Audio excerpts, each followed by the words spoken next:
Карасева Светлана Мюдовна, школа номер 19 города Якутска.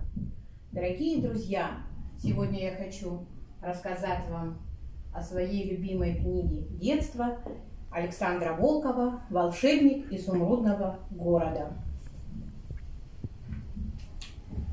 Среди обширной Казанской степи жила девочка Элли. Ее отец, фермер Джон, целый день работал в поле, а мать Анна хлопотала по хозяйству. Жили они в небольшом фургоне, снятом с колес и поставленным на землю. Обстановка домика была бедной. Железная печка, шкаф, стол и 3 стула, и 3 кровати. Рядом с домом у самой двери был выкопан ураганный погреб. В погребе семья отсиживалась во время бурь. Степные ураганы не раз опрокидывали маленькое легкое жилище фермера Джона, но Джон не унывал. Когда утихал ветер, он поднимал домик, печка и кровати становились на места. Эля собирала с пола оловянные тарелки и кружки, и все было в порядке до нового урагана. До самого горизонта расстилалась ровная, как скатерть, степь. Кое-где виднелись такие же бедные домики, как и домик Джона. Вокруг них пашни, где фермеры сеяли пшеницу и кукурузу. Элли хорошо знала всех соседей на 3 мили кругом. На западе проживал дядя Роберт с сыновьями Бобом и Диком. В домике на севере жил старый Рольф. Он делал детям чудесные ветряные мельницы. Широкая степь не казалась Элли унылой, ведь это была ее родина.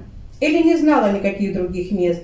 Горы и леса она видела только на картинках, и они не манили ее, быть может потому, что в дешевых Эллиных книжках были нарисованы плохо. Когда Элли становилось скучно, она звала веселого песика Тотошку и отправлялась навестить Дика и Боба, или шла к дедушку Рольфу, от которого никогда не возвращалась без самодельной игрушки. Тотошка с лаем прыгал по степи, гонялся за воронами и был бесконечно доволен собой и своей маленькой хозяйкой. У Тотошки была черная шерсть, остренькие ушки и маленькие забавно блестящие глазки. Тотошка никогда не скучал и мог играть с девочкой целый день. У Элли было много забот. Она помогала матери по хозяйству, а отец учил ее читать, писать и считать, потому что школа находилась далеко, а девочка была слишком мала, чтобы ходить туда каждый день. Однажды, летним вечером, Элли сидела на крыльце и читала вслух сказку. Анна стирала белье.